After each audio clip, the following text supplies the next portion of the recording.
વિદ્યુત સહાયકની પરીક્ષા રદ થવાને લઈને આક્રોશ જોવા મળી રહ્યો છે।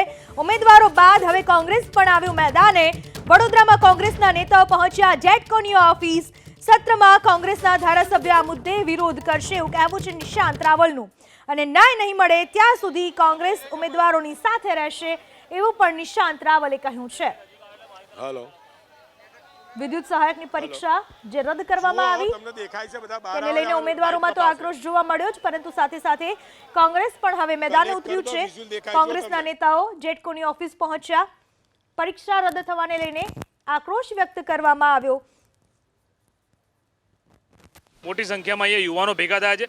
ગુજરાતના ખૂણે ખૂણેથી આયા છે, મહેનત કરીને સિલેક્ટ થયા છે ભરતી પ્રક્રિયામાં વિદ્યુત સહાયકની। અને જ્યારે એમને નિમણૂક પત્ર આપવાના હોય એની જગ્યાએ આજે રાતોરાત આ ભરતી પ્રક્રિયાને રદ કરીને જે આવો તગલખી નિર્ણય લીધો છે એનો અમે વિરોધ કરીએ છીએ। કોંગ્રેસ પક્ષ આ યુવાનોના સમર્થનમાં છે।